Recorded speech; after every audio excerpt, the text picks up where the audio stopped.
Шымкенттің әйелдері құл ма, әлде оларды құл етіп отырған қоғам ба? Кейде таң атпай оянғанда айналаға қарасаң, бәрі сенен бірдеңе күтеді. Шай берсең дұрыс емес, үн шығарсаң көп сөйлейсің, үнсіз жүрсең көңілсізсің. Сонда мен кіммін? Мен әйелмін. Мен бір отбасының жылуы, тіршіліктің діңгегімін. Бірақ неге менің үнім естілмейді? Шымкенттің келіндері алтын жүректі, сабырлы, төзімді. Бірақ бұл олар бәріне разы деген сөз емес. Олар жылайды, бірақ ешкімге көрсетпейді. Олар шаршайды, бірақ ешкімге сездірмейді.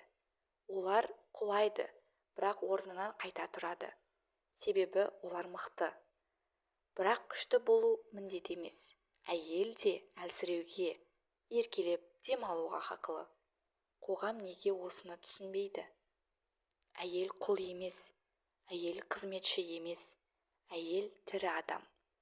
Қанша тірлік істесе де, қанша шаршаса да, қанша басса да жүрегі, әйел күлімдеуі керек деп ойлаймыз. Жоқ, әйел күлу үшін оны түсіну керекпіз.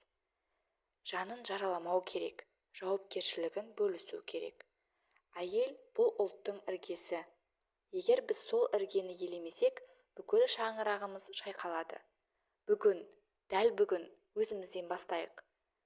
Әйелдің еңбегін бағалаудан, оның қолын ұстаудан, оның жанын түсінуден бастайық. Шымкенттің келіні құл емес, ол батыр.